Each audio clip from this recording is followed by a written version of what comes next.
ප්‍රශ්නයක් තියෙනවා. ඇත්තටම මේ රටේ මේ ජාතික උරුමයන් ආරක්ෂා කරන කියන සංස්කෘතික අමාත්‍යාංශය හරියට නිසියාකාරව මේ දේවල් කරනවද කියලා. ඒ කියන්නේ ඉස්සර ගිනි තිබ්බ චිත්‍රපට රිදී වලට ගත්තනේ ඔක ඉරිදී තියෙන හින්දා ඒකට දානවා. එතකොට ඒකින් තමයි මේ අපරාධයේ මූලික එක පටන් ගත්තේ. ඇත්තටම කියනවා නම් ලංකාවේ ජාතික කෞතුකාගාරයක් නැහැ. විලියම් ගේගර් කියන ආණ්ඩුකාරවරයා නැත්තම්.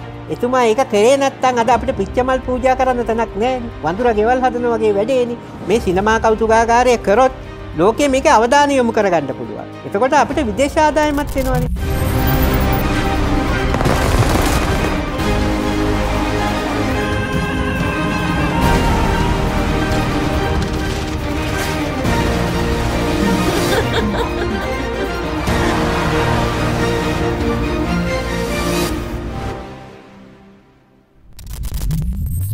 දූපතක ජීවිතය දෙවන දිගහැරුම.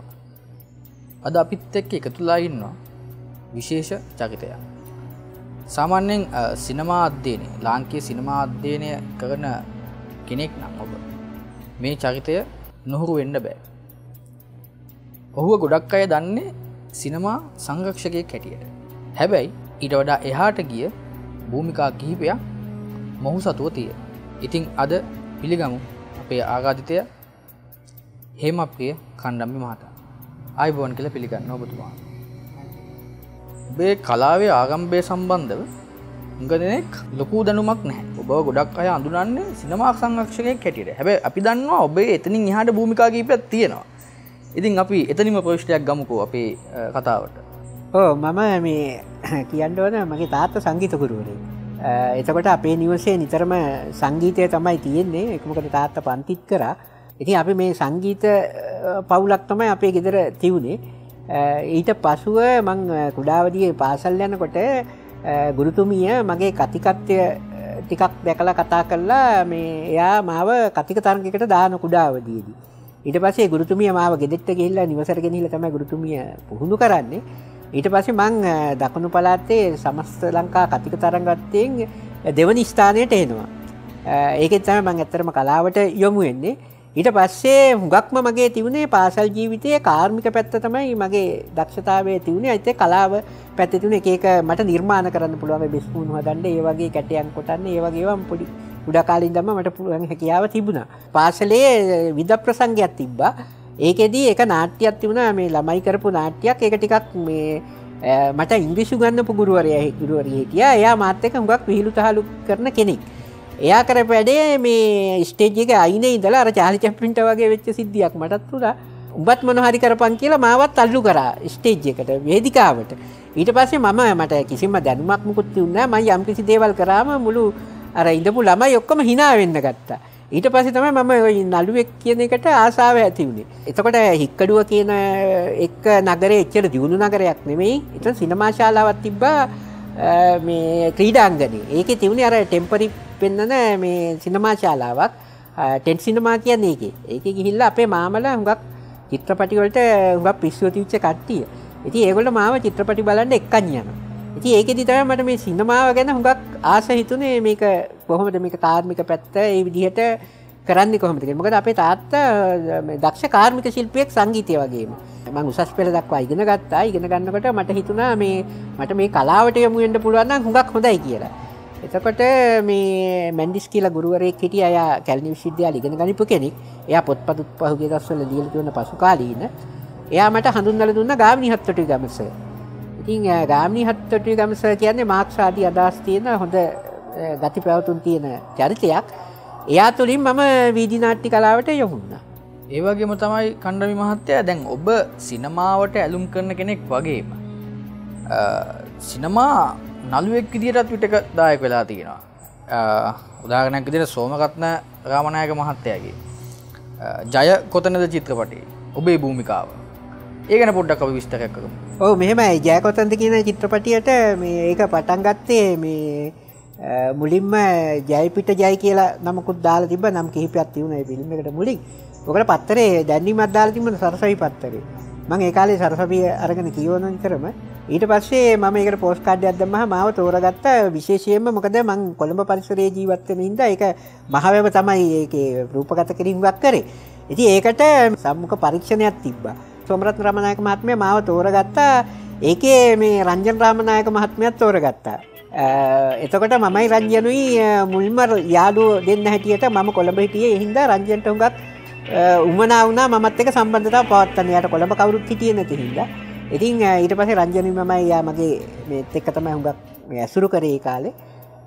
ඒකේ මම මේ පොඩි විකට චරිතයක් රඟපෑවා. ඇත්තට මේ කාර්මික පැත්තටත් මම හුඟක් සෝමරත්න රාමනායක මහත්මයාට සම්බන්ධ වුණා. එහෙම තමයි ඒකට අපි සම්බන්ධ වුණේ. දැන් අපි මෙච්චර කල් හිතන් හිටපු නැත්නම් මේ වර්තමාන පරපුර දැනගෙන හිටපු චිත්‍රපට සංරක්ෂක කියන භූමිකාවෙන් එහාට දැන් අපිට දෙන්නෙක් හම්බුණා.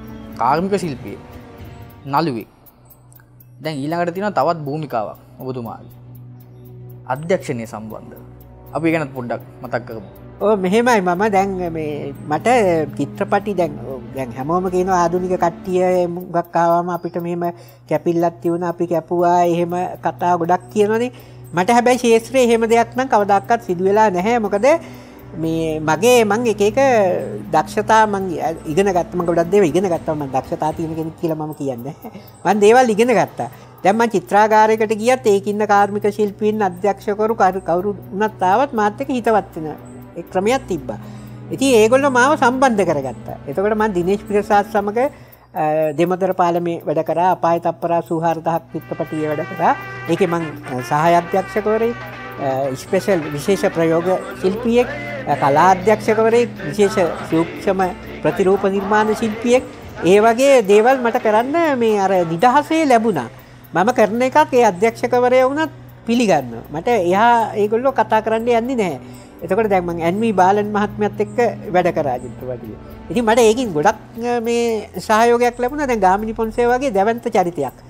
මට එතුමා මාව හඳුනාගත්තා. හඳුනාගෙන සමහර වෙලාවට එතුමා මමත් එක්ක මේ කියන්නේ හවස රෑ 7:00 වගේ ඉඳන් පාන්දර 2 වෙනකම්ම සාකච්ඡා පවත්වලා තියෙනවා. එයාට මාව නැතුවම බැරි කෙනෙක් වගේ තරමටපත් වුණා. දැන් එයා ලොකේෂන් එකට ආවත් ඉස්සෙල්ලම එයාගේ මේ සිගරට් පැකට් එක ලයිටර් එක ඔක්කොම මට දෙන්නේ. මම දැන් ඇසිස්ටන්ට් මේ සහාය අධ්‍යක්ෂකවරයාට පොතක් තියාගෙන සියලුම කාර්ය කරන ගමන් අරයාගේ අර ඒ කටයුතුත් කරනවා. හැබැයි මම මෙහෙම එකක් තිබ්බා මම චිත්‍රපටයක සහාය අධ්‍යක්ෂකවරයා කියලා මම ඒ වැඩේ විතරක් කරන්න යන්නේ නැහැ. මට නළුවෙකුට තේ එකක් දෙන්න ඕන නම් මම ඒකත් ගිහලා ඒ අවස්ථාවට සපයනවා. ඒක තමයි මිනිහෙක් තුලින් කරන්න ඕන දෙයක්. ඒතකොට සමහර වෙලාවට එකපාරක් මට ඒකේ ඒක ලොකේෂන් එකට ගියාම එදා මේකප් කරන්න ඉබට් විජේසිංහ එතුමා ඇවිල්ලා හිටියේ නෑ. ගාමිණී පොන්සේක තමයි මේ දැන් ඒකේ එදා ඒ රංගපාන කොටස් ටික කරන් තියුනේ. දැන් ඇත්තටම දිනේෂ්ගේ මේ බිරිඳ තමයි ශ්‍රියානි. එයා තමයි මේකේ මේ හුඟක්ම මේ නිෂ්පාදන අංශයේ සම්බන්ධ වෙලා හිටියේ. එයා මට කිව්වා දැන් කණ්ඩම්බි අපි මොකද කරන්නේ? අපිට දැන් මේකප් කරන්න කෙනෙක් නෑ නේ කියලා. ඊට පස්සේ මං කිව්වා මම බලන්නම් ඒක කරන්න පුළුවන්ද කියලා. ඊට පස්සේ මං ගාමිණී මහත්තයාට කිව්වා මේ සර් අද මේ ඉබට් අයියා ඇවිල්ලා නැහැ. ඊට පස්සේ මම ඒවා තවුන්සේ මොකද කරන්න යන්නේ කියලා. මං කිව්වා මේකප් කරන්න තමයි හිතන් ඉන්නේ කියලා. ඊට පස්සේ කිව්වා හයියෝ කන් සුළු දෙයක් නේ තවුන්සේ ගිහලා අර බේබි ෂොප් එකකින් අර බේබි පැකට් එකක් අරන් එනවා. පවුඩර් තියෙනවනේ ඒකේ ඒ ටික. ඒ පාර මං ඒ ටික ඇත්තටම අරගෙන ආවිලා මං ගාමිණී මහත්තයා මේකප් කරා. ඉතින් ඒකට මට දැත්තම ගාමිණී පොන්සේක සහයෝගය දුන්නා. ඉතින් මම කියන්නේ මේ ශාස්ත්‍රයේ ඉන්න නළුනි ඔය එන ආදුනිකයන්ට මේ අපි මොකක්ද අර ෆිල්ටර් එකක් දාගන්නවා අපි මෙතන කැපිල්ල කියලා. එහෙම එකක් නෑ. අපිට ඉස්සරහට යන්න පුළුවන්. ඒ මිනිස්සු කරන දේවල් අපිට කරපු දෙයින් අපි දක්ෂතාවය අපේ ඉදිරිපත් කරාම අපිට යන්න පුළුවන්. දැන් මම පොඩ්ඩක් මාතෘකාව සිනමා සංරක්ෂණාගාරය වෙතට විතන් කරන්න. කණ්ඩායම මහත්තයා කොහොමද මෙහෙ වගේ එකක් මෙහෙම එකතුවක් හදාගන්න ඕනි කියලා හිතුනේ? ඔය ඒක මෙහෙම කාරණා තියෙන. දැන් තාත්තා සංගීත ගුරුවරයෙක් වුණාම තාත්තා අපේ ගෙදර තමයි ගුවන්විදුලි යන්ත්‍රයක් තිබ්බේ. එතකොට ඒකේ ලොකු ඒරියල් එකක් උඩට දාන්න ඕනේ. ඒ දවස්වල ගුවන්විදුලි අහනකොට තාත්තට කාර්මික දැන්ම සාමාන්‍ය දුරට තිබ්බනේ. ඉතින් අපේ ගෙදර දැන් උදේ ගුවන්විදුලි අහන්න ප්‍රවෘත්ති අහන්න ගමේ මිනිස්සු වෙනවා. ඔය දාට සිල් ගන්න කට්ටිය එහෙම එනවා. එතකොට මේකේ ගීත යනකොට තාත්තා ඒ ගීත වලට හුඟක් ආසයි. ඔය රුක්මනී දේවිලා රූපසිංහ මාස්ටර්ලා ගීත වලට ඒම ආසයි. ඉතින් ඒකින්ද මමත් ඒවට ආශ කරන්න ගත්තා. එතකොට ග්‍රැමෆෝන් යන්ත්‍රයක් අපේ ගෙදර තිබ්බා. එතකොට ග්‍රැමෆෝන් ගීත තැටි තිබ්බා. ඉතින් මං ඒවා ඊටාම පරිස්සමෙන් අපේ අනිත් සහෝදරයන්ට වඩා ගෙදර තියෙන ඒවා ආරක්ෂා කරගන්නවා. ඒ අතරේ තාත්තා මේ රැකියාවට අමතරව නගරේ තියෙන පත්තර ගෙනල්ලා මේ අවට මිනිස්සුන්ට ලබා දෙනවා. මොකද පත්තරයක් හරි අමාරු ඒ කාලේ ලබා ගන්න. ඒතකොට මේ පත්තර මට කියවන්න හම්බ වෙනවා. තාත්තා පත්තර කියවන්න හරි ආසයි. අම්මත් එහෙමයි කියවීම හුඟක් කරනවා. එතකොට මට හිතෙනවා මේ පත්තරේ මම තියාගන්න ඕන කියලා. ඒ ග්‍රැමෆෝන් තැටිය මම තියාගන්න ඕන කියලා. එතකොට බස් ටිකට් එක ඒ හැම එකම මම මගේ ළඟ මම ආරක්ෂා කරගත්තා. එහෙම තමයි දිගින් දිගටම මම මේ දැනට වුණත් මම පාරේ යනකොට මොන හරි තිබුණොත් මම ඒක කුණු ගොඩක තියුණත් මම ඒක කිසි ලැජ්ජාවක් වෙන්න ඕනේ නැහැ. මම ඒක අරගෙන ගෙනල්ලා සංරක්ෂණය කරනවා. එතකොට දැන් මේ සිනමා කෘති සංරක්ෂණය කියලා ගොඩක් අය කරන්නේ මේ දලසේ අපට ඒ කියන්නේ රීල්ස් Taman සතුව තියාගෙන ඉන්න ගොඩක් අය එළියට දෙන්නෙත් නැහැ. ඒකද මේ සංරක්ෂණය කියන්නේ නැත්තම් මේක එතනින් යාට ලොකු කාර්යභාරයක් මේක ඇතුලේ තියෙනවා. ඔව් දැන් මම ඔක වෙනස් කරා. ඇත්තටම මේ චිත්‍රපටි සංස්ථාව ওই හැම කෙනෙක්ම මේකට නමක් දාලා තිබුණා චිත්‍රපටි සංරක්ෂණය කියලා. මම ඒක බෑර හැරිලා මම සිනමා සංරක්ෂණය කියලා තමයි මම කරන්නේ. මොකද චිත්‍රපටියක් කියන්නේ දැන් මේ අපි හදන එකක යම්කිසි ද්‍රව්‍යයක් නේ ඒක චිත්‍රපටියකට එන්නේ. එතකොට මේ චිත්‍රපටියට උපයෝගී වෙන තවත් ගොඩක් දේවල්. දැන් කැමරාව, ලයිට් එක, එතකොට මේකේ ගීත පොත, තැටිය හැම එකක්ම තියෙනවනේ. ඒක සිනමාවට කියන එකට එකතු වෙනවා. එතකොට මම මේ සිනමාව කියන එක තමයි මම සංරක්ෂණය කරන්නේ. මේකේ සිනමාවට සම්බන්ධ හැම දෙයක්ම එකතු කිරීමක් කරලා තියෙනවා. දැන් චිත්‍රපටි සංරක්ෂණය කරනවා කියලා මේ ව්‍යාපාරික මට්ටමින් තමයි හැමෝම කරන්නේ. මම ඒක අභියෝගාත්මකව කියනවා මම විතරයි චිත්‍රපටි කෞතුකාගාරයක් කරන්නේ. දැන් මම කරන එකේ කරන්නේ මම චිත්‍රපටිය තියාගෙන මොකක් හරි channel එකකට හරි කොහේ හරි ප්‍රදර්ශනය කරලා මුදලක් හම්බ කරන ක්‍රියාවලිය නෙමෙයි මම කරන්නේ. මම කියන්නේ මේකින් අනාගතයට ලොකු ඉතිහාසයක් සහ උරුමයක් දැක ගන්න පුළුවන්. ඒකෙන් හින්දා තමයි මම කියන්නේ මේ චිත්‍රපටිය ආරක්ෂා කරන්න ඕනේ කියලා. එතකොට තමයි අපිට දැන් මේ ඉතිහාසය දැකලා දේවල් අපිට දිනු කරගන්න වෙන්නේ. එතකොට මොලේ දිනු කරගන්න පුළුවන් වෙන්නේ මේ ඉතිහාසය තුලින්. ඒකෙන් හින්දා මම කියන්නේ මේ චිත්‍රපටිය වෙළඳ භාණ්ඩයක් නොවිය යුතුයි. දැන් මගේ කෞතුකාගාරයේ මම මේක හරියටම ගොඩනැගිල්ලක් හරි ස්ථාපිත කරොත් මේක කිසිම මේකින් ලෝකේ ඕනම කෙනෙකුට මේක නරඹන්න, මේක අධ්‍යයනය කරන්න, මේක රස විඳින්න ඒ ක්‍රමවේදයන් තුල තමයි මම මේ කෞතුකාගාරයක් හැටියට කරන්නේ. දැන් මේ චිත්‍රපට එතකොට මේ සිනමා ප්‍රකාශන ඔබතුමාට මේවා හොයාගන්න විශාල පරිශ්‍රමයක් දරන්න ඇති නේද? ඔව් මෙහෙමයි. දැන් ඕකේ කර්තව්‍යයන් කිහිපයක් තියෙනවා. දැන් සිනමා උපකරණ කියන ඒවා මේ වෙළඳ භාණ්ඩ හැටියට කිරුණට මේවා මේ තැන් තැන් වල අලෙවිකරණය නෙවෙයි මේවා යම්කිසි හයර් එකක් කළා. ඒ කියන්නේ මේ කුලියට දීලා ගන්න එකක්. ඒවා තියෙන සාමාන්‍ය චිත්‍රාගාරය ඇතුලේ ඒවා ඉතාල විශාල මුදල් වලට තමයි කැමර එකක් වුණත් ඒ කාලේ ලක්ෂ 15ක් 20ක් විතරන ඒ කාලේ මුදලත් එක්ක බලනකොට. එතකොට ඒක අර ගොඩ දෙනෙකුට දුන්නාම තමයි ඒකේ මුදල හොයාගන්න හම්බෙන්නේ. ඒකේ එතකොට චිත්‍රාගාරයක් කියන එකක් ආරක්ෂා කරගන්න මේ භාණ්ඩය හුඟක් බිල අධික එකක් ඉඳලා. නමුත් ඒකේ අර කාලේ ඉවත් වුණාන් පස්සේ මේකේ කිසිම ආරක්ෂාවක් සංරක්ෂණයක් නැහැ. ඊට පස්සේ මේවා මේ යකඩ බඩු වලට අර බෝතල් කඩ වලට යන ක්‍රමවේදයක් තමයි ඇති වෙන්නේ. එතකොට මම කරපැඩේ මේක දැන් සිනමාවේ මං ආවේ මං හිතනවා හොඳම කාලේ කියන එක මේ 80 70 ගබාරිය සහ 80 වෙනකොට මේ සිනමාවේ හොඳම කාලේ තිබිච්ච කාලේ. මං එතකොට මේ දවස්වල ඉඳන්ම මේ පෝස්ටරේ ඉඳන්ම ගීත පොත හැම එකක්ම එකතු කරලා තියාගත්තා. දැන් අද සිනමා කෞතුකාගාරයක් කාටවත් කරන්න බෑ. මොකද මේ දේවල් නැහැනේ. මං ඒවා ඇත්තටම විනාශ වෙන්න නොදී සමහර ඒවා දැන් විශාල මුදල් වලටත් මම ගත්තා. එතකොට අරගෙන මං ඒවා ඒවෙන් 7-5කවත් ආදායමක් ලැබෙන්නේ නැහැ. දැන් චිත්‍රපටියක් නම් අපිට ටීවී එකේ දාලා හරි මුදලක් හොයාගන්න පුළුවන් නේ. දැන් කැමර එකක් අරගෙන ලයිට් එකක් අරගෙන ඒක කිසිම මුදලක් හොයන්න බෑ. ඒක මේ සංස්කෘතික සහ ඓතිහාසික කෞතුක භාණ්ඩයක් පමණයි. ඉතින් ඒක ඇත්තටම ඉතිහාසයට මේ අනාගතයට වටිනවා. ඉතින් ඒ වගේ එකක් මම කරා මේවා මේ විනාශ වෙන්න නොදී බේරගත්තා. ඒකට හැබැයි විශාල කැපවීමක් කරන්න වෙනවා. මොකද මුදල් හොයන්න ඕන. ආර්ථිකය හොයාගන්න ඕන.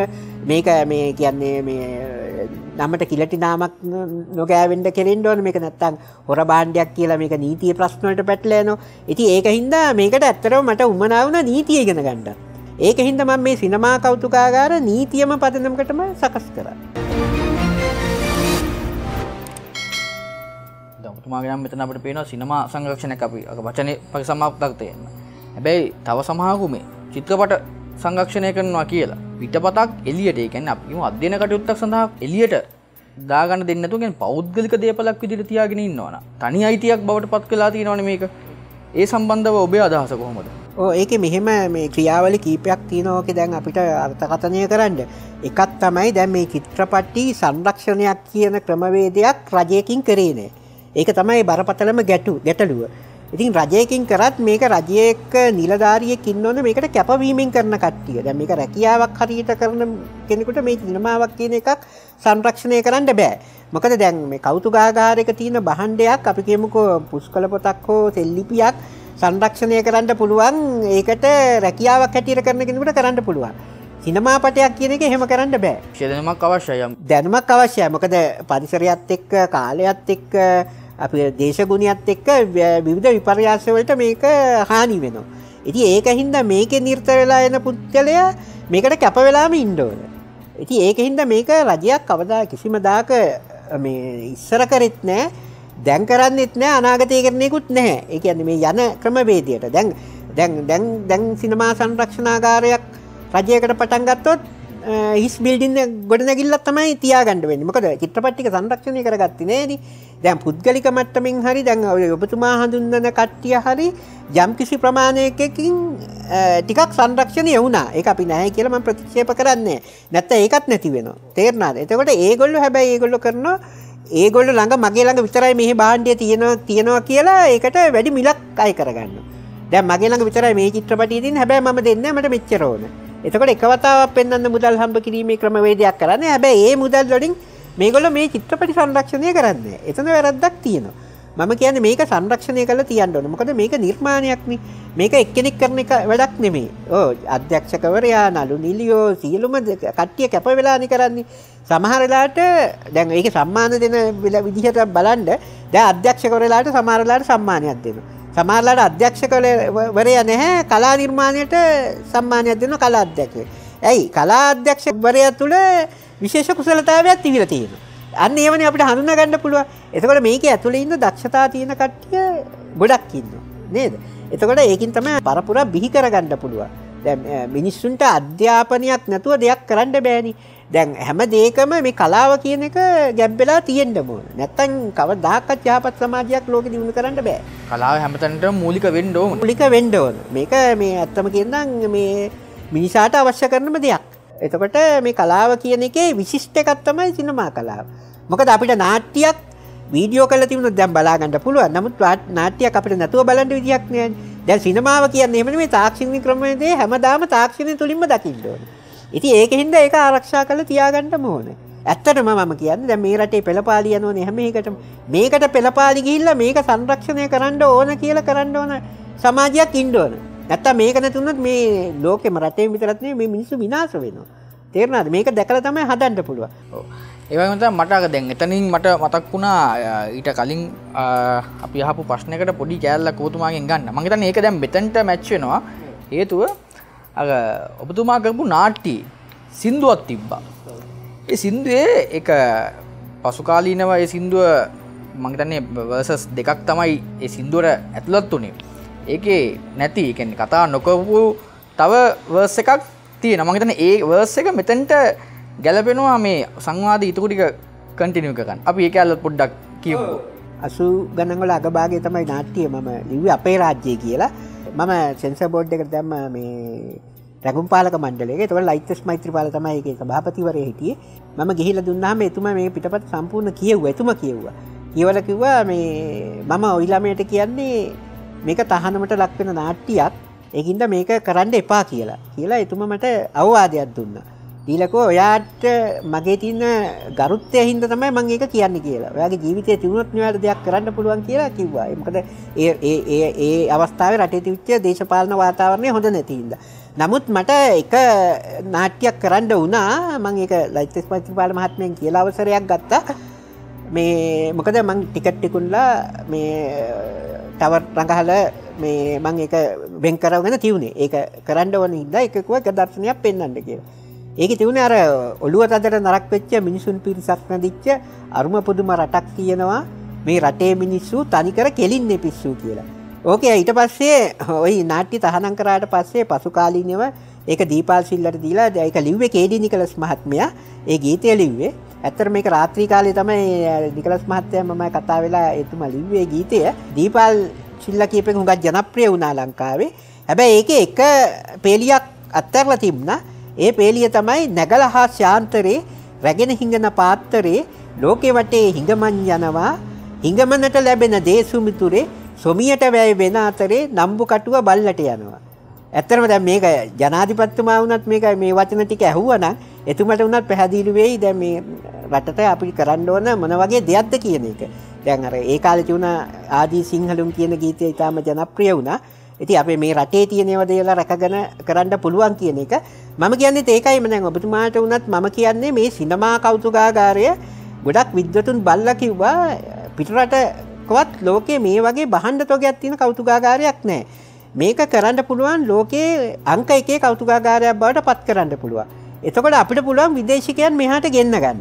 මම මේක රජයට නිතරම හඬගාලා කියන එකක් තමයි මම ලිපි වලින් ජනාධිපති අගමැති ඔක්කොටම මම මේක දැනුවත් කරා. මේ සිනමා කෞතුකාගාරය කරොත් ලෝකයේ මේක අවධානය යොමු කරගන්න පුළුවන්. එතකොට අපිට විදේශ ආදායමත් එනවනේ. ඉතින් මේක හොඳ තෝතැන්නක් කරන්න පුළුවන්. මම මේක මේ සමස්ත සමාජයටම කියන මේක ගොඩනගන්න අපිට සහයෝගයක් දෙන්න කියලා. එතකොට කණ්ඩායම් මහත්තයා දැන් මේ සංරක්ෂණාගාරය වැඩි දියුණු කරන්න මේක පවත්වාගෙන යන්න පැවති කිසිම රජයකින්වත් ඔබතුමාට ආධාරයක් නැත්නම් මේක හදන්න ඒගොල්ලන් වගකීමක්වත් එහෙම ගත්ත අය ඉන්නවද? නෑ මෙහෙමයි ඇත්තටම මේ 2011 සරත් තීරසේකර මහත්මයා ඇමතුමා මේ එතකොට එයා චිත්‍රපටය කරන ගාමිණී චිත්‍රපටය කරන වෙලාවේ මෙහි ආව බලන්න.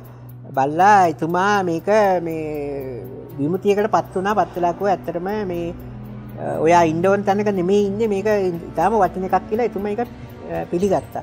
පිළි අරගෙන එතුමා මේකට ඊටාම උනන්දුවෙන් වැඩ කටයුතු කරා. හුඟක්ම සහයෝග දෙන්නේ එතුමා. එතුමා මාව එක්කගෙන ගියා මේ මහින්ද රාජපක්ෂ ජනාධිපතිතුමා ළඟට. එතුමාට මම මේකේ ඡායාරූප එහෙම පෙන්නුවා. ඊට පස්සේ මමත් එක්ක සාකච්ඡා කළා. මේ ඊට පස්සේ හිටපු සංස්කෘතික ඇමති ටීබී ඒකනායක සහ සංස්කෘතික අධ්‍යක්ෂක විමල් රූපසිංහ, චිත්‍රපට සංස්ථාවේ හිටපු සභාපති අශෝක සේරසිංහ, ටවර් පද්ම අධ්‍යක්ෂක ඩග්ලස් සිරිවර්ධන ඇවිල්ලා මේක මේ නිරීක්ෂණය කළා. නිරීක්ෂණය කළා පැය 4කට විතර. මේකේ ටීබී ඒකනායක මහත්මයා කිව්වා මේක ආසියාවේ තියෙන හොඳම කෞතුකාගාරයක් හැටියට පත් කරන්න පුළුවන් සම්පත් සහ දැනුම මා තුළ තියෙනවා. චිත්‍රපට සංස්ථාවේ යම්කිසි දවසක සිනමා කෞතුකාගාරයක් හදනවා නම් කණ්ඩම්බි මහත්මයාගේ උපදෙස් අපි ලබා ගන්නවා කියලා. මේ වාර්තාවත් ගරු ජනාධිපති මහින්ද රාජපක්ෂ මහත්මයාට ලබා දුන්නා. එතුමා මට කිව්වා මේක කරන්න ඕන ක්‍රමවේදය කියලා. මේකට මිලියන් 9.5ක් ජාතික උරුමයන් පිළිබඳ අමාත්‍යාංශයෙන් අනුමත කරා. අනුමත කළා මේකේ මුල් ගලක් තිබ්බා. එතකොට මේකේ අධ්‍යක්ෂකවරයා හිටියේ ගාමිණී අධිකාරී කියලා අධ්‍යක්ෂකවරයෙක්. එතුමට මේ වාර්තාව සම්පූර්ණයෙන්ම බාර දුන්නා. බාර දීලා ඊට පස්සේ මම කීප වතාවක්ම ගියා මේක කෙරුණේම නැහැ.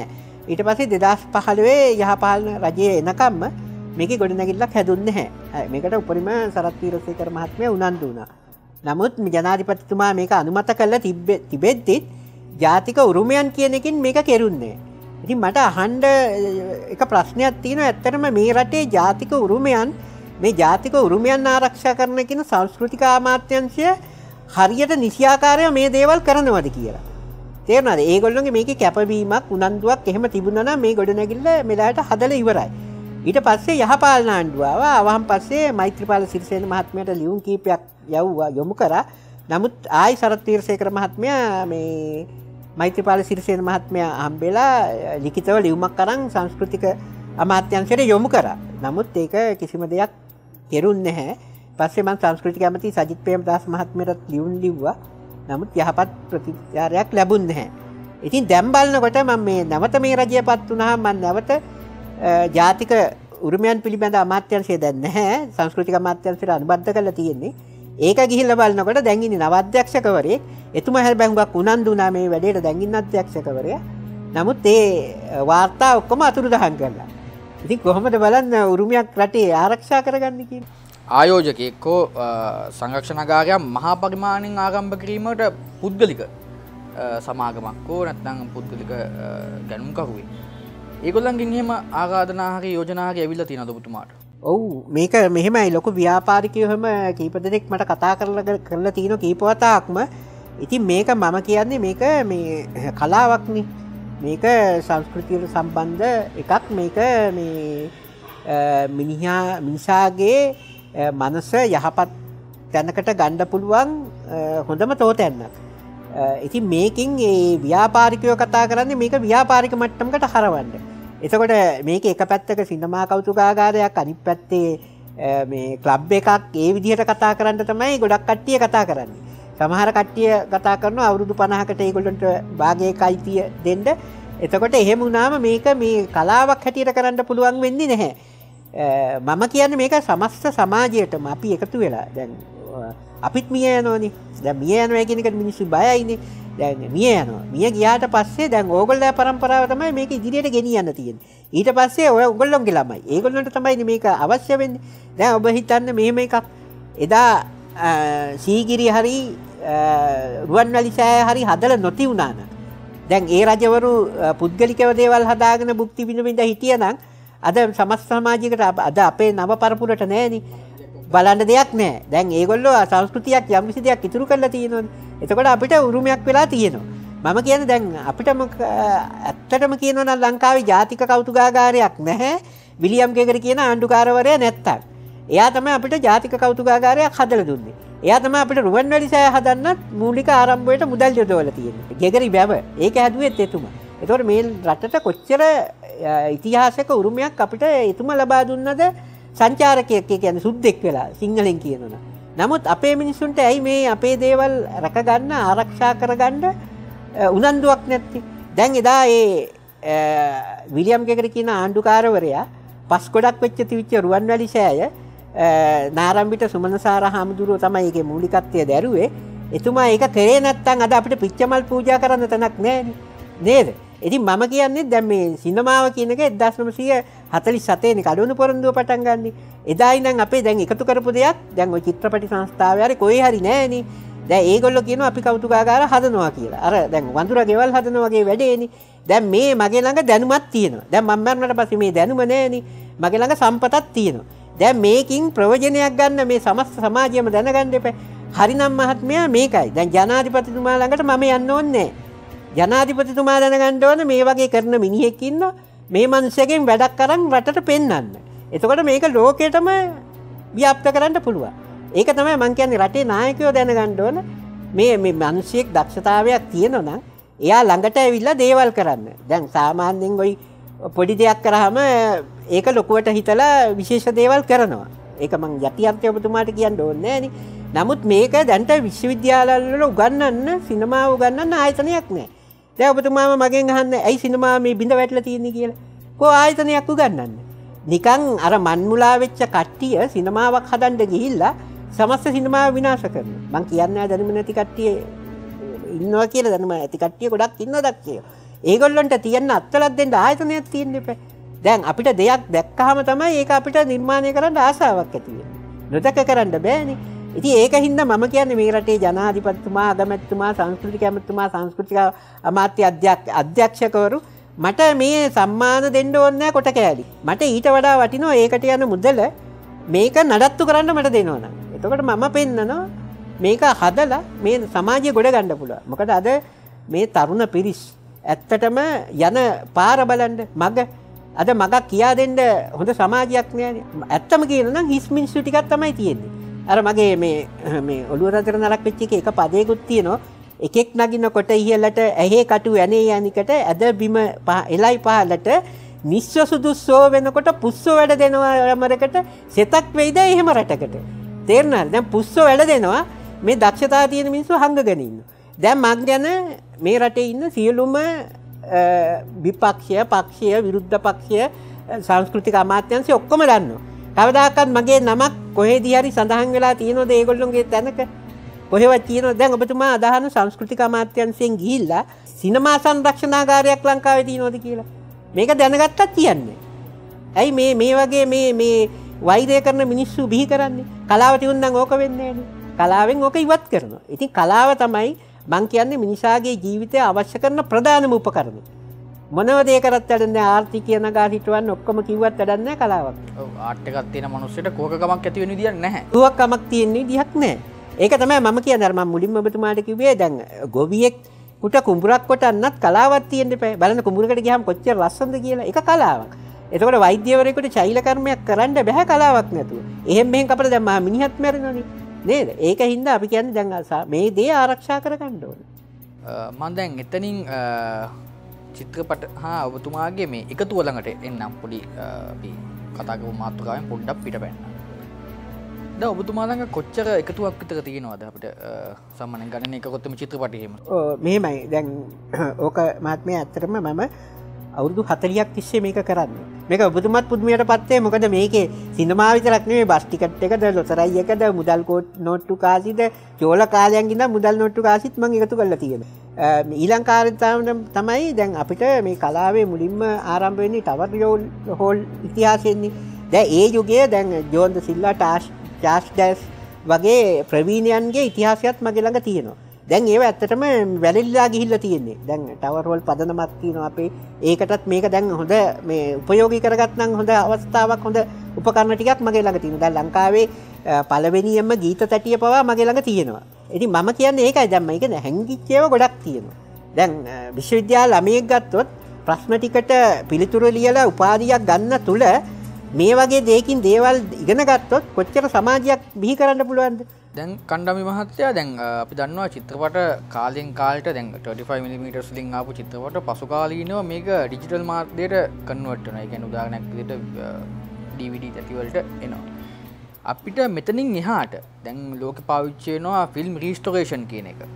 ඉතින් මේ රීස්ටොරේෂන් කියන කාර්යයට අපිට මේක ගෙන යන්නේ හැකියාවක් දැනට තියෙනවද? කොහොමද මේ ගැන ඔබේ අදහස?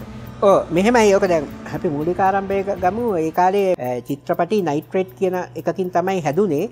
ඒක ඉක්මනින් ගිනි ගන්නවා. දැන් සිනමා ශාලාවල ගිනි ගන්නවා කියලා මුල්ම කතා තුනේ නයිට්‍රේට් කියන එක ඉක්මනින් ගිනි ගන්නවා. ඒ වගේ තමයි ලංකාවේ ෆිල්ම් හැදුනේ. එපාර ආව සෙලියුලොයිඩ් කියලා එකක්. ඒක ගිනි ගන්න. ඒක හැබැයි පටි කැඩෙනවා. එහෙම දුවනකොට ටිකක් කල්පවතිනවා ඒකේ. ඊට පස්සේ අන්තිම කාලේ ආව පොලිස්ටර් කියලා එකක්. ඒකේ දැන් ප්‍රොජෙක්ටර් එක දුවනකොට චිත්‍රපටියට හානි වෙනවට වඩා ප්‍රොජෙක්ටර් එකට හානි වෙනවා වීල් ගෙවෙන්න බලනවා. අයිත් එක ඒවා ගොඩක් කල් තියාගන්න බෑ. තිනකොට ඇලෙනවා. ඇලුනහම පටිය කැඩිලාම යනවා. දැන් ওই තිවිච්ච මේ ක්‍රමවේදයන් තමයි අපි සංරක්ෂණය කරගන්න උනේ. එතකොට සමහර වෙලාවට මම චිත්‍රපටි අරගෙන තියෙන්නේ මොකද ඒ කාලේ මේ වගේ චිත්‍රපටි වලට වෙළඳ මේ ඉල්ලුමක් තිබ්බේ නෑ. එතකොට රූපවාහිනී තිබ්බේ නෑනේ. එතකොට අපි කරනවාට දැන් චිත්‍රපටියක එකක පිටපත් 14ක් 15ක් තමයි පිටපත් කරන්නේ එක චිත්‍රපටියක. එතකොට ඒකේ නෙගටිව් එක තියෙනවා ස්ටුඩියෝ එකේ කියන්නේ චිත්‍රාගාරේ තියෙනවා. එතකොට ඒකෙන් පිටපත් ගන්න පුළුවන් අරවා මේ මොකක් හරි පළදුවීමක් වුණාම ගන්නවා. එතකොට ඕකේ දැන් අපි කියමුකෝ සිනමා ශාලාවක මේක ටික දීර්ඝ කතාවක්. සිනමා ශාලාවක මේක ප්‍රදර්ශනය වෙනකොට ඒ පිටපතේ සමහර විට එක රීල් එකක් මේ ඩැමේජ් වෙනවා. ඒ කියන්නේ පළුදු වීම සිදු වෙනවා. එතකොට ඒගොල්ලෝ වාර්තාවක් ගන්න මේ චිත්‍රපටිය දුවන්න බෑ කියලා. මොකද එක රීල්යක් තියලා දුවන්න බෑනේ ප්‍රේක්ෂකයෝ කැමති වෙන්නේ. ඒක චිත්‍රපටි සංස්ථාවට එව්වාම චිත්‍රපටි සංස්ථාවෙන් කරන වැඩේ ඒක අර මේ ඒ කියන්නේ මේ අලුත් වැඩියා කරන්නේත් නැහැ. ඒක පාවිච්චි කරන්න බැරි එකක් කියලා පුච්චන්න දානවා. ඒ කියන්නේ ඉස්සර ගිනි තිබ්බ චිත්‍රපටි රිදී වලට ගත්තනේ. ඔක රිදී තියෙන හින්දා ඒකට දානවා. එතකොට ඒකින් තමයි මේ අපරාධයේ මූලික එක පටන් ගත්තේ. මම ඔක චිත්‍රපටි සංස්ථාවේ සභාපතිවරයෙකුට ඇහුවා ප්‍රශ්නයක්. මේ දැන් මිනිහෙකුට පිළිකාවක් හැදුනහම එක්තරා කොටසක මිනිහා මරන්නේ නෑනේ. එක්ක අත කපලා ඇඟිල්ල කපලා ඒ මිනිහා බේර ගන්නවා. ඒ වගේ චිත්‍රපටියක එක රීල්යක් නරක් වුණාම ඒ චිත්‍රපටිය වීසි කරන්න නරකයි. ඒ තියෙන කොටස හරි බේර ගන්න ඕනේ. ඒකට මම එක උදාහරණයක් කියන්නම්. කඩවල පොරොන්දුව දැන් නිත්‍යානුකූල අයිතිය මට තියෙන්නේ. ඒකේ මේ රීල් අඩුයි. එතකොට ඒකේ මුල් ප්‍රේම් එක තියෙනවා තිරයට පතිත වෙච්ච එක. නායකම් කතා කරන එක. දැන් ඒක විතරක් හරි මං ආරක්ෂා කරන් තියන් ඉන්නේ. ඒකත් වටිනවනේ. දැන් මේක නැහැ කියලා ඒකත් පුච්චලා දාන එක මේ හොඳ නැහැ. ඒ කියන්නේ ඒක ඒතකොට ඉතිහාසයක් නැතුව යනවනේ. ඒකින්ද දැන් මේ චිත්‍රපටි දැන් මගේ ළඟ තියෙන ප්‍රමාණයත් එක්ක බලනකොට විශාල ප්‍රමාණයක් තියෙනවා. දැන් ඒක මට අයිතියද නැද්ද ඒක නෙමෙයි ගැටලුව. දැන් අයිතිය තියෙන ඒවත් තියෙනවා නැති ඒවත් තියෙනවා. මට ඒක බොරු කියන්න ඕනේ නැහැ. මොකද මම මේක කරන්නේ ආරක්ෂා කර ගැනීමක්. මේක වෙළඳ භාණ්ඩයක් ඇටියට මම කොහෙවත් විකුණන්නේ නැහැ. ඉතින් මේක අපි ඔක්කොම ආරක්ෂා කරලා තිබ්බොත් ওই ක්‍රමවේදයන් දැන් අවුරුදු 50ක් වෙනකොට මේ කට්ටිය නෑනේ එක්ක මැරෙනනේ අවුරුදු 50ක් 60ක් යනකොට යනවා. ඊළඟ පරම්පරාවටනේ උමනා වෙන්නේ. ඒකින්ද අපි මේක නව තාක්ෂණ ක්‍රමවේදයට අපි පරිවර්තනය කරගන්න ඕනේ. දැන් ඔබතුමා අහපු ප්‍රශ්නේ හරි. දැන් ඒක කරන්න ඕන. ඒකට නිකන් කරන්න පුළුවන් ක්‍රමවේදයක් නෙවෙයි. මේකට විශාල මුදලක් ඕන. දැනට අපි දැන් ලංකාවේ කරනවා මේ චිත්‍රපටිය වීඩියෝ එකට අරගෙන රූපවාහිනී නාලිකාවක පෙන්වනවා. හැබැයි ඒක ඉතින් 100%ක් සාර්ථක ක්‍රමයක් නෙමෙයි. තේරුණාද? ඒක සාමාන්‍ය 120ක 25ක ක්‍රමවේදයක්. ඒකට දැන් ලෝකේ හදලා තියෙන නව තාක්ෂණ ක්‍රමවේදයන් තියෙනවා. දැන් ඔබතුමාලා ඉන්ටර්නෙට් එකේම දකින්න ඇති. දැන් මම කියන්නේ අපේ රටේ තියෙන චිත්‍රපටි 1000 ගානක් 1300ක් වගේ 400ක් වගේ තමයි මේ 35mm වල තියෙන්නේ. අනිත් ඒවා මෑතකේ ඔක්කොම ඩිජිටල් තාක්ෂණයෙන් එන ඒවානේ. ඉතින් මම කියන්නේ මේ ටික අපි මේක ආරක්ෂා කරගන්න ඕන. තේරුණාද? එතකොට නැත්තම් මේක විනාශ වුණොත් අපිට දකින්න දෙයක් නෑ. දැන් ඔබතුමාට මම කියන්නම් මගේ ළඟ තියෙනවා 1950 තමයි දැන් ඕන කෙනෙක් ඇහුව ප්‍රශ්නයකට ලංකාවේ පළවෙනිම වර්ණ චිත්‍රපටි කියලා ඇහුවොත් කියන්නේ රම්මුතු දුව කියලා. දැන් රම්මුතු දුවෙත් මගේ ළඟ තමයි අයිතියත් එක තියෙන්නේ. නමුත් ලංකාවේ පළවෙනිම වර්ණ චිත්‍රපටිය ගම්බද සුන්දරී කියලා. ඒක හදලා තියෙන්නේ 35mm නෙමෙයි. ඒක 16 කියන මිලිමීටර වලින් තමයි හදලා තියෙන්නේ. හැබැයි වර්ණ චිත්‍රපටි හුඟක් රසායනාගාරවල කරේ ආතර් රෑන්ක් කියන එංගලන්තයේ කියන ලැබ් එකේ තමයි ඉන්දියාවේවත් කරේ.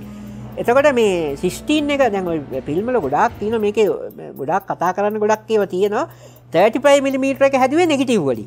එතකොට ඒකේ නෙගටිව් එකක් තියෙනවා. හැබැයි ගම්බද සුන්දරි හැදුවේ රිවර්සල් ෆිල්ම් කියලා. ඒකේ නෙගටිව් එකක් නැහැ. ඒකේ එක පිටපතයි තියෙන්නේ. තේරුණාද? එතකොට අපි දැන් ඒ එක පිටපත පරිස්සම් කරගන්න ඕනනේ. දැන් අපි දෙකම පරිස්සම් කරගන්න ඕන. නමුත් අරගේ පිටපත් කොහේ හරි තව එකක් ඇති කියලා හිතන්න හරි පුළුවන් නේ. දැන් අපි ඒ තියෙන ඒවා මම කියන්නේ සමහර ඒවා මගේ ළඟ එක පිටපත් එක චිත්‍රපටියේ පිටපත් 3-4ක් තියෙනවා. මම ඒ 3-4ම තියන් ඉන්නේ. වැඩිපුර රීල් දෙකක් තියෙනවා. ඒකත් තියාගන්න. එතකොට ඒකේ ප්‍රචාරක පූර්ව ප්‍රචාරක පටියක් තියෙනවා. මම ඒකත් තියාගන්න. ඒකේ ෂෝ කාඩ් එක තියෙනවා. ඒකත් තියාගන්න. ඒකේ සින්දුපද තියෙනවා. ඒකත් තියාගන්න. ඒකේ ටිකට් එක තියෙනවා. ඒකත් තියාගන්න. එතකොට ඒකේ ග්‍රැමෆෝන් තැටිය නිකුත් වෙලා තියෙනවා. ඒකත් තියාගන්න. ඒකේ අර ලීෆ්ලට් එකක් දාපු ඒකත් තියෙනවා. එතකොට පෝස්ටරේ තියෙනවා. ඒකත් තියෙනවා. ඒකයි මේක සංරක්ෂණය කියන්නේ. දැන් ওই කියන හුඟක් කට්ටිය දැන් ව්‍යාපාරික මට්ටමින් කරන කට්ටිය වන්නේ 35 පින් 14ක් තියෙනවා නම් 13ම විකුණනවා රීදීකාරියෙකුට හරි කාට හරි. එක පිටපතක් තියාගෙන ඒක ටීවී වල දාලා ප්‍රදර්ශනය කරනවා. ඉතින් ඒක සංරක්ෂණ ක්‍රමවේදයක් නෙමෙයි. ඒක අනාගතයට යම් කිසි දෙයක් සුරක්ෂිත කරන දෙයක්ුත් නෙමෙයි. ඒක ව්‍යාපාරයක් විතරයි. මම කියන්නේ මේ සමස්ත සමාජයේ මෙහෙම එකක් තියෙනවා. දැන් මම ටීවී එකේ යම් කිසි කාර්යයක චිත්‍රපටි ප්‍රදර්ශනය කරා. ඒතකොට තවත් පුද්ගලයෝ දැම්මා. දැන් මේ හැමෝම හිතන් ඉන්නේ අර පුද්ගලයාගේ මට්ටමේ කෙනෙක් තමයි මමත්. දැන් ඒගොල්ලෝ දාන්නේ චිත්‍රපටි සංරක්ෂකයෝ. මම නම් චිත්‍රපටි සංරක්ෂකයෙක් කියලා දාන්නේ නැහැ හුඟක්. මං හිමිකම් සහ සුරකම් කියලා හුඟක් චිත්‍රපටි වල පාවිච්චි කරන්නේ. මම කරන සිනමා කෞතුකාගාරය කියලා තමයි දාන්නේ. හැබැයි දැන් අපේ මිනිස්සුන්ට අවබෝධය මදිනේ දැන් හුඟක්. මොකද මං කිය අර ඉතිහාසයේ පොත්පත් කියවන්න නැති හින්දා දැනුමක් නැහැ. එතකොට සංරක්ෂකයා සහ දෙයක් සුරකින්න මිනිහා කවුද කියන හඳුනා ගැනීමේ සමාජීය දැනුම මදි. ඉතින් මේ රජයේ නිලධාරීන් සහ දේශපාලඥයොත් හිතාගෙන ඉන්නේ මේ දෙන්නම එක්කෙනා කියලා. ඔන්න ඕක බරපතල ගැටලුවක්. ඕක අපි निराකරණය කරගන්න දැන් ඔබතුමාලගේ මේ නාලිකාව මම හිතනවා මට හොඳ අවස්ථාවක් වෙයි කියලා මේ. දැන් බලන්න මම කියන්නේ දැන් සිනමාව ආවන් පස්සේ අපිට ග්‍රැමෆෝන් තැටිය ගමුකෝ. ග්‍රැමෆෝන් තැටියත් 1895 බිහි වෙච්ච එකක්නේ. දැන් ඒක අවුරුදු 50ක් යනකම්ම අලුත් තාක්ෂණයක් ආවේ නේ. තේරුණාද? සිනමාවත් එහෙමයි. 50 වෙනකොටනේ වීඩියෝ එන්නේ 50න් පස්සේනේ එන්න ගන්නේ. එතකොට අරක අවුරුදු 50ක් විතර භාවිතා වුණා. තාමත් ඒක 35mm කියන දැන්ටත් ලංකාවෙත් භාවිතා කරනවා. එතකොට ඊට පස්සේ තමයි වීඩියෝ ඉතිහාසය එන්නේ. දැන් මම මේ චිත්‍රපටි වලට අමතරව දැන් ওই ග්‍රැමෆෝන් තැටි ඒ මාධ්‍යත් මගේ ළඟ මුල ඉඳන් අගට යනකම් තියෙනවා. දැන් මම කර පෝස්ටර් මාධ්‍යත් මුල ඉඳන්ම තියෙනවා. එතකොට මේ හැම කෙනෙකුටම ඉතිහාසය ක්‍රමානුකූලව පරිණාමය තුල බලන්න පුළුවන්. එතකොට අපි කියමු වීඩියෝ ඉතිහාසය ලංකාවේ 1980 තමයි පටන් ගන්නෙ. රූපවාහිනී නාලිකාවට එළිය හුඟක් වීඩියෝ කරලා තිබුණේ නැහැ. දැන් ඒ තාක්ෂණ ක්‍රමවේදය මේ දක්වා මගේ ළඟ උපකරණ පවා තියෙනවා. දැන් ඒ භාවිතා කර ඩෙක් යන්ත්‍ර කැමරා ඒවත් මගේ ළඟ තියෙනවා. ඉතින් මේවා අපි ආරක්ෂා කර සුරක්ෂිත කරගන්නම ඕන. දැන් අර ඔබතුමා කිව්වා වගේ මේකට දැන් නව තාක්ෂණය යොමු කරගන්නම ඕන අපි. මොකද දැන් පරිහරණය කරන්න පුළුවන් සමාජයේ ඉගෙනගෙන තියෙන නව තාක්ෂණය. දැන් මේවා පරණ එක කරන්න පුළුවන් වෙන්නේ මට. මං වගේ අයකට මං තවත් ඇති ලෝකේ ඒ වගේ කට්ටිය. මම තව එකක් කියන මං අභියෝගයක් නෙමෙයි. මට මේ සිනමා විෂය ගැන ලෝකේ ඕන තැනක කතා කරන්න පුළුවන් මේක අධ්‍යයනය කරලා තියෙනවා. දැන් අපේ රටේ මිනිස්සු දැන් අපි කියමුකෝ විශ්වවිද්‍යාල වල ළමයි නම් මෙහි ගොඩක් මහාචාර්යවරු ආචාර්යවරු ඒගොල්ලෝ දන්න කට්ටිය හුඟක් මෙහාට එවන මේ ළමයින්ට මේ දැනුම ලබා ගන්න. මං කියන්නේ රජයේ මගින් දැන් අධ්‍යාපන අමාත්‍යාංශයට යොමු කළා මේක අපිට ඒ ළමයින්ට උගන්වන්න පුළුවන් ආයතනයක් බවට පත් කරොත් දැන් මේක ආවොත් මේකට යොමු වෙනවා. තේරුණාද? දැන් ඕනම දෙයකට පුරුද්දක් ඇති කරන්න ඕනේ. පුරුද්දක් ඇති කරාම තමයි ඒකට හබා යන්නේ. එතකොට දැන් ඉන්න සමාජය අර විවෘතාර්ථිකයත් එක්ක ඇතිවෙච්ච ක්‍රම තුල යනවා මිසක් මේ වලට යොමු කරන්න සමාජයේ දෙමාපියෝ වුණත් උත්සාහ ගන්නෑ. පාරේ යන මිනිස්සුන්ට කතා කරලා හො කෞතුකාගාරයක් තියෙනවා කියලා මං කිව්වේ සංස්කෘතික අමාත්‍යාංශයවත් දන්නේ නැහැ. එතකොට මේක ඒ වගේ දෙමාපියෝ පවා මේකට යොමු වෙන. එතකොට තමයි එයාගේ දරුවා හොඳ සමාජයකට ගන්න පුළුවන්. මම ඔබතුමාට කර වීඩියෝ තාක්ෂණي මේක අපි අලුත් එකකට ගන්න ඕන. ඒකට ගන්න විශාල වියදමක් යනවා. දැන් වියදම මම කොහෙන්ද හොයාගන්නේ? මට දැන් මිනිස්සු සමහර වෙලාවට හිතනවා මේක දැක්කම විශාල ආර්ථික ආදායමක් තියෙනවා මේ වගේ කියන එක. ඇත්තටම මේකට ගනිපු මං හම්බ කරපු සියලුම මුදල් මේකට යොදවලා තියෙනවා. දැන්ට වුණත් මං ආවොත් බඩුවක් ආවොත් ඒක විනාශ වෙනවනේ. ඒක නොගත්තොත් දැන් ඔබතුමා ළඟ තියෙන යම්කිසි පරණ බඩුවක්. ඔබතුමා කියනවා මම මේක දෙන්නේ රුපියල් 50000ට. හැබැයි මේක 50000කට කොහෙටවත් දෙන්න බෑ. නමුත් මං ඒක 50000 දීලා ගන්න ඕන. මොකද ඒක ඔබතුමා ආරක්ෂා කරලා තියෙන්නේ 50000ක් වටින එකක් නෙමෙයි. ඒක කෝටියක් වටින එකක්. 50000ට ඒක වටිනවා. තේරුණාද? ඒකින්ද ඔබතුමාගේ සන්තෝෂ කළා තමයි මං ගන්නේ. මං කිසිම බඩුවක් මේකට අරගෙන නැහැ. ඒ කියන්නේ සතුටක් නැතිව ඒක අරන් නැහැ. එතකොට මම ඒක ආරක්ෂා කරපු පුද්ගලයා මං වගේ කෙනෙක් හැටියට මං එයාට සලකනවා. මොකද ඒක එයා ළඟ තියුණ හින්දානේ මට ගන්න පුළුවන් උනේ මුදල් දීලා. තේරුණාද? එතකොට ඒක සමාජයකට ලොකු යහපතක් වෙනවා. අවසාන වශයෙන් කණ්ඩමි මහත්මයා මම මෙහෙම ප්‍රශ්නයක් අහනවා ඔබතුමාගේ. 100% ව්‍යාපාර අරමුණකින් තොරව කලාව අරමුණු කරගෙන කවුරුන්නෝ සමාගමක් හෝ පුද්ගලයෙක් මේ කෞතුකාගාරය ඉදිරි පැවැත්මට දායක වන්න අදහසක් තියෙනවා. ඒ සම්බන්ධව ඔබතුමාගේ මතය අදහස කිමතු එකක්ද? ඇත්තරම බොහොම හොඳයි. කවුරු හරි ව්‍යාපාරිකයෙක් ඉන්නවා නම් ඇත්තරම මේක කලාවක්. මේක ව්‍යාපාරයක් කරන්න බෑ. මේක සමස්ත සමාජයක් ගොඩනගන්න පුළුවන් හොඳ හදවතක්. ඉතින් ඒක හින්දා මේක දැන් එතුමගේ ළමයි සහ එතුමන්ගේ මුණුපුරොත් ඉදිරියට එනවනේ. ඒගොල්ලන්ට තමයි මේක අවශ්‍ය වෙන්නේ. දැන් අපේ කාලේ ගොඩක් ඉවරයිනේ. දැන් බලමු අවුරුදු 80ක් කියන්නේ 29200යි අපිට දින ජීවත් වෙන්න තියෙන්නේ. ඔයකටනේ අපි හැම දෙයක්ම කරන්නේ. දැන් මේකේ මම ඒ දින ගානේ කරන්න ඕනේ යම් කිසි දෙයක් කරලා තියෙනවා. මේක සමස්ත සමාජයේම දැනගන්න ඕනේ. මේක දැන් ඉදිරියට ගෙනියන්න පුළුවන් ක්‍රමවේදයක් අපිට හදලා දෙන්න. අපි මුදල් නිකන් නාස්ති කරනනේ වැඩක් නැතිවට ගොඩක් ඒවා නාස්ති කරනවා. ඒකින් මේ අපි කියන්නේ රුපියල් 1000 ගානේ මේ රටේ මිනිස්සු ඉන්නෝනේ 2 කෝටි දැන් 20 ලක්ෂයකට එහා ඒ මිනිස්සු ලක්ෂයක් අපිට එකතු කරලා දෙනවා නම් මම මේකේ ලෝකේ තියෙන දැවන්ත කෞතුකාගාරයක් හදලා පෙන්නනවා.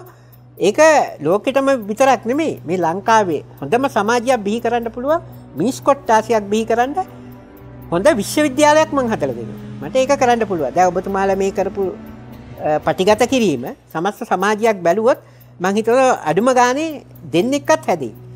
ඒකත් ලොකු දෙයක් නේ. දැන් ඇත්තටම මේ විනාශ කරන සමාජයක් නෙමෙයිනේ හදාගන්න ඕනේ.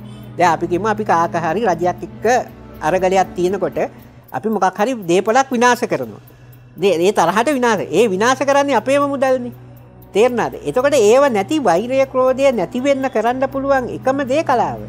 එතකොට කලාවට යොමු කරාම පුළුවන් අරවයින් මිනිස්සු මුදවා ගන්න. එතකොට ওই වෛරය කියන එක නැති කරන්න පුළුවන්. එතකොට මිනිස්සුන්ට හොරකම් කරන ඒව ඔක්කොම පුළුවන් තරම් පාලනය කිරීමේ ක්‍රමයක් නීතියට වඩා වැදගත් වෙනවා මේ කලාව කියන. ඕක ජෝන්ද සිල්ලාගේ නාට්‍යයක එක තැනක කියනවා රජුරවන්ට ඇවිල්ලා කියනවා මේ රටේ හරියට වැරදි දේවල් සිදු වෙනවා මේකට නීතිය තද කරන්න ඕන. රජුරෝ එකහෙලාම කියනවා නීතිය තද කරාට කවදාවත් මේක ඉවර කරන්න බෑ. හොඳ සදාචාරාත්මක සමාජයක් හදන්න ඕන. තේරුණාද? මිනිසුන්ට අවබෝධ වුණොත් තමයි මිනිස්සු ඒක නොකර ඉන්නේ. ඒක හින්දා දැන් අපි කියමු මත්ද්‍රව්‍ය වලට තරුණිය හරියට හැබ්බැහි වෙලා තියෙනවා. අපිටත් දෙමාපියෝ ගොඩක් ඇවිත් කියලා තියෙනවා. ළමයා යන එන තැන්වත් දන්නේ නැහැ කියලා. දැන් මේ වගේ තැනකට આવොත් ඕකින් ඈත් වෙනෝනේ. නේ දෙමාපියෝ දැනගන්න එපයි. දැන් දෙමාපියෝ හුඟක්ම වැඩක් නැතිව ළමයි යොමු කරලා මුදල් ඕන තරම් නාස්ති කරනවා. දැන් මේ වගේ එකට ඒ වගේ ඩොනේෂන් එකක් ආධාරයක් දුන්නොත් අපිට මේක නගා සිටවන්න පුළුවන්. මම මේක ඊටාම ඒ කියන්නේ ගොඩාක් ගැටලු තුල තමයි කරගෙන යන්නේ නඩත්තු කරන්නේ.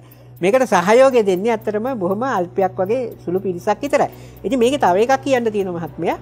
දැන් මේක මං සියලුම දේශපාලඥයන් දැනුවත් කරලා තියෙන්නේ. ජනාධිපතිතුමාද, අගමැතිතුමාද, විපක්ෂයද, පාර්ලිමේන්තුවේ ගොඩක් පිරිස් දැනුවත් කරලා තියෙන්නේ. මේ ඔක්කොම දන්නවා මේක.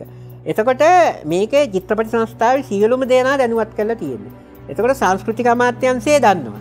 ඉතින් මං කාටද මේක මෙතනින් එහාට කියන්නේ? අනිත් එක මම මීඩියා ගෙනල්ලා මේක එක්කෙනාට අපහාස කරන්න අරව මේව කරන්නත් මං කැමති නෑ. මොකද මේක මිනිස්සු තේරුම් අරගෙන ඒ සමාජයක් බිහි කරලා මේක ගොඩනගන්න ඕනේ. මොකද මම ජනප්‍රිය වෙලා ඒව කරන්න මං කොහෙත්ම කැමති නෑ. මට මේ දේ කරා අසාධාරණීය කරා මම දුක් වෙනවා. ඒ මගේ දුකයි සැපයි කියන දෙකම නෑ. තේරුණාද? මං ඒකට බිය වෙන්නෙත් නෑ, සැක වෙන්නෙත් මං කිසිම දෙයකට බියත් නෑ. තේරුණාද? ඕනම දෙයකට ඒ සමාජයක් තමයි හදන්න ඕනේ. දැන් බියෙන් සැකෙන් ජීවත් වෙන සමාජයක් නේ අද ජීවත් වෙලා හෙට අපිට කොහොමද ජීවත් වෙන්නේ මොනවද කරන්නේ එහෙම සමාජයක් තමයි දැන් බයින් ඉන්නේ තමයි. ඉතින් එහෙම සමාජයක් නැති කරන්න පුළුවන් එකම එක මොකද්ද? කලාව. දැන් ඔබතුමාට ප්‍රශ්නයක් මොනවා හරි වුණාම ගිහලා චිත්‍රපටියක් බලන්න. තේරුණාද? ඒක තමයි මම කියන්නේ මේ සිනමාව කලාව කියන එක රටේ මූලික තැන. ඒ කියන්නේ පාර්ලිමේන්තුවේ වෙනම අනුමත කළ මුදල් මේ අනුමත කරන්න ඕන කර්තව්‍යයක් තමයි මේක. මේ කෞතුකාගාරය දැන් මෙහෙමයි මහත්මයා මං කියන්නේ. මේක රජයත් එක්ක කරන්න බෑ. රජයේ නිලධාරීන්ට මේක තේරෙන්නේ නැහැ. දැන් ඔබතුමාලා වගේ තරුණ පිරිස් අරගෙන මේකට යොමු කරගෙන ඒගොල්ලන්ට උගන්වන්න ඕනේ. ඒතකොට ඒගොල්ලන්ට මේකේ හැඟීම තියෙනවා. දැන් රජයේ සේවකයෝ ඉන්නේ පඩිය අරගෙන ඒගොල්ලෝ පඩිය ගන්න විතරයි ඉන්නේ වැඩේ කරන්නේ. ඉතින් ඒක කෞතුකාගාරයක් කියන එක එහෙම කරන්න බෑ. තේරුණාද? ඔව්. අනිවාර්යයෙන්ම. කවුරුන්නෝ කෙනෙක් නැත්තම් සමාගම ඉන්නවනම් 100% මේ ව්‍යාපාරික අරමුණකින් තොරව මේ වැඩේට උදව් කරන්න. මොකද කියනවා නම් දැන් තනි මිනිස්සෙට කරන්න පුළුවන් සීමාවට එහා මේ තනි මිනිස්සයා සංරක්ෂණාගාරේ පවත්වගෙන ඒක අනාගත පරපුරකට දායාද කරගන්න. නැත්නම් අනාගත පරපුරකට මේකේ දැනුම බෙදා දෙන්න සූදානම්ව ඉන්නවා.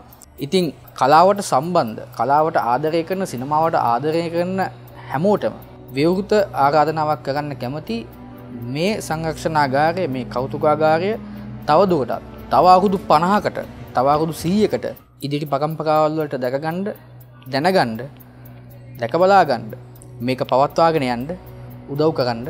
ඒක සිනමාවට කරන, කලාවට කරන ලොකු දෙයක්. ඉතින් බොහොම ස්තුතියි කණ්ඩායම මහත්මයා අපිත් එක්ක එකතු වෙලා අපි මේ සංරක්ෂණාගාරයකට එහා ගිය, කෞතුකාගාරයකට එහා ගිය අපිට දැනුමක් ලබා දුන්නට සහ අපේ ෆේස් TV ප්‍රේක්ෂකයන්ට තමන් මීට කලින් හදාගෙන හිටපු රූප ගලව ගන්න අවස්ථාවක් සලසලා දුන්නට ස්තුතිවන්ත වෙනවා. අපි තවත් දවසක සිනමාවේ තාක්ෂණික පැත්ත ගැන කතා කරන්න බලාපොරොත්තු වෙමින් අදට සමුගන්නවා.